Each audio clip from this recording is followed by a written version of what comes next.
Então, hoje, a percepção é de que existe uma porta aberta, existe uma margem para uma revogação das sanções que foram aplicadas a ministros do Supremo e que dizem respeito não só à Lei Magnitsky, que foi aplicada ao ministro Alexandre de Moraes e à sua esposa, mas também a suspensão de vistos, né, de ministros da Corte, de alguns de seus familiares e também de ministros aqui do próprio governo federal. Então, se entende que esse é um primeiro passo para que essas sanções possam ser revistas, possam cair, né, e que isso possa acontecer a partir dessa abertura das negociações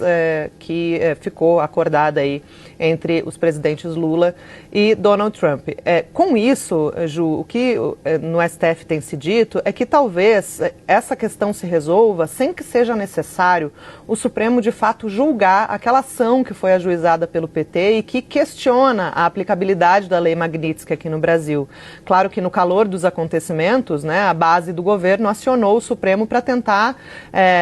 impedir que essa lei tivesse efeitos aqui em relação às autoridades brasileiras. O ministro Cristiano Zanin adotou a prudência, ele foi sorteado relator, mas adotou uma prudência nesse caso, não levou nada assodadamente ali a julgamento, pediu informações, por exemplo, para a Procuradoria-Geral da República e a PGR ainda não respondeu, não tem um prazo específico para isso. Então, a ação ficou meio de stand-by e isso veio a calhar porque o Supremo entende que levar isso a julgamento, entendia, né, que levar isso a julgamento seria, talvez, escalar essa crise, levando em conta que a atuação do STF era um dos motivos lá atrás para Donald Trump aplicar as tarifas aqui ao Brasil. Passado esse tempo,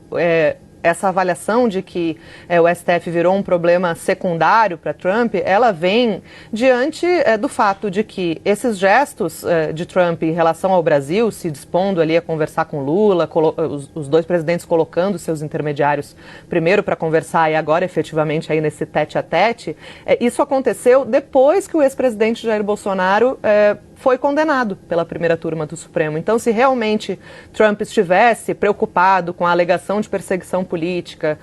do STF, a condenação de Bolsonaro seria um agravante para essa reunião, né? Poderia azedar o clima, e não azedou. Pelo contrário, acabou que isso não teve nenhum impacto ou não foi capaz de frear essa intenção, né, dos dois presidentes de se encontrarem e discutirem a situação hoje. Você toca num ponto importante, que é essa questão política, claro, está todo mundo olhando para isso e olhando para as reações